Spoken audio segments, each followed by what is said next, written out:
Going to talk about The Sandlot today. The Sandlot is a coming of age movie about nine kids who spent the summer playing baseball and getting themselves out of the biggest pickle they'd ever seen. It is originally a 20th Century Fox movie, which is now on Disney Plus, and the main character's name is Scott Smalls, but he's got friends like Yaya, Squints, and Benny the Jet Rodriguez, and they spend the summer playing baseball. And Scott moves into the neighborhood with at the beginning of the movie, 2 weeks to go in the school year, and he followed the kids to the place they call the Sandlot, which is basically just a backyard baseball field, and he makes an absolute fool of himself as Benny was rotating positions, and he hits him the ball and knocks him over. They all start laughing at him, and then he he tries to throw the ball and then he runs away. And then over the next not evening, his mom's talking to him and he's telling him he needs to get in trouble and make friends and all this other stuff. Um, he's got a stepdad who he's still kind of warming up to, and he asks him to play catch or teach him to play catch. And it's just one of those things where he's a businessman. He kind of plays a douchebag at the beginning of the film. So he takes him out to teach him after his wife basically pleads with him to do so. And then he gives him a black eye because he threw the ball so hard and he caught it straight to his eye. And it was just one of those situations. So he goes back to the sandlot and Benny hits him the ball again after teaching him where left center was. And just he didn't catch the ball again.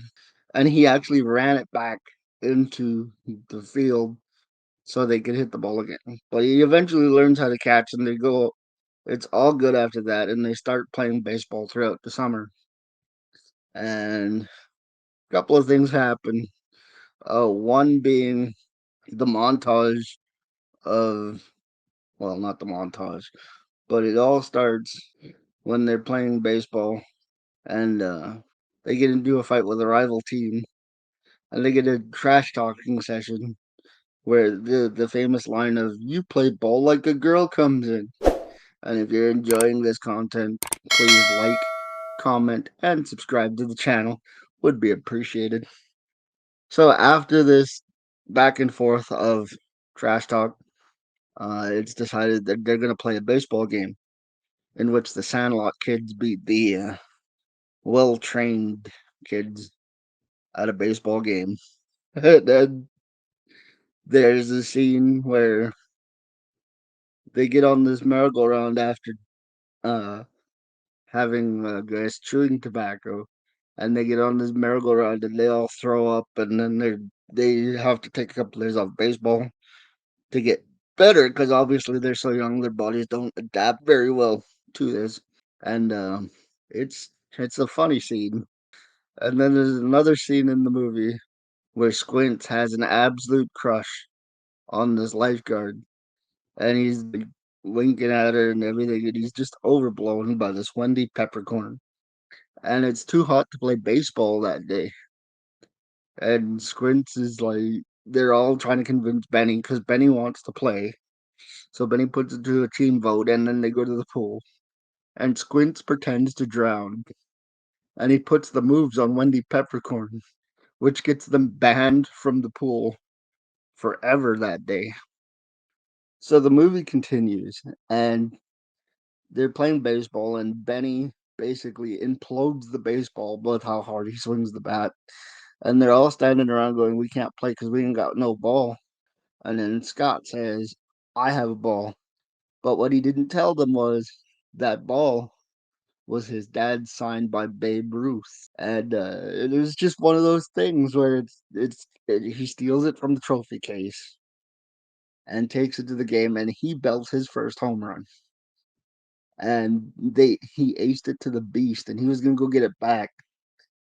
And then he finally figures out that the guy he didn't know from the beginning of the movie, which he still doesn't know at this point, is Babe Ruth, and he's one of the best, or if not the best player to ever play the game at this point. And Benny says, That ball you just aced to the beast is worth more than your life, man. And then the montage comes in where they're trying to figure out how to get the ball back, and it starts primitive with a broom and pots and pans, and they get to the vacuum, and then they try to use the catapult, which they think is gonna work. And then Benny's like, I got it," because they shoot it up in the air, and this grilled beast dog, he jumps up and catches it in his mouth, and Smalls is like, "That's it, it's over."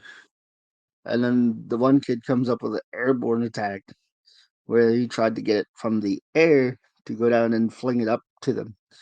But anyways, Scott says he had a dream that he was being pounded like a railroad spike by a baseball because he knew he was in trouble. And one of the funniest things about this is earlier in the movie, Scott was like, "Let's just go knock on the door and ask Mr. Myrtle to get the ball back." But they had convinced him that Mr. Myrtle was using the dog as security. So that was out. And then Benny also had a dream that he was being visited by Babe Ruth. And again, if you could like and subscribe to the channel, that would be much appreciated. And so he has a dream where this is another famous line where it's legend or legend heroes may die, but legends live forever, or something like that. Can't remember the exact quote, but so anyway, Benny pulls out these basically Air Jordans, which is in the '60s, or the equivalent to what Air Jordans would be, I guess, with the pumps on the sneakers. And he's trying to convince Benny that he doesn't have to do this. And then he goes, "Yes, I do, Smalls. Yes, I do." And it kind of sets up this confrontation between the Beast and the and Benny, and the Beast lets the ball out of his mouth, and Benny runs up, grabs it, and starts. They start running through town. The Beast is chasing him, and he kind of bites his shirt a little bit there, and Benny the Jet dives over the fence into Mr. Myrtle's yard, who's played by James Earl Jones, and Hercules is underneath, and nobody knows what to do, and they're just gonna let him lay there. But then Smalls helps out the dog, and they all kind of lift up the fence so Hercules can get free. And Hercules licks him, and so they go up to bring the dog home. And of course, they're like, "It was you guys making all that racket." And they're like, "Yes, sir. We are trying to get the ball back because it was signed by Babe Ruth." And he said, "Why didn't you just knock on the door? I'd have gotten it for you." And that one was all chewed up and spit out and everything. And he gives them a new ball signed by the 1927 Yankees. And then he says, "Well, I'll trade you that ball if you come and talk baseball with me once a week." So the dad gets back. He gets the ball. He's grounded for a week, which Small says is better than the rest of my life. And then it does the montage of them all, like, he tells them what happened to most, if not all, of the team, and that he was the last one to move away. And then as well, they go to a clip of Benny the Jet Rodriguez playing baseball with the Dodgers, stealing home, and he's like, "The Jets stole home, the Jets stole home." And that's kind of how the movie ends. And until next time, may your ego come from a place that keeps you humble. I'm Mo Money, and you've been at the movies. Mamba out.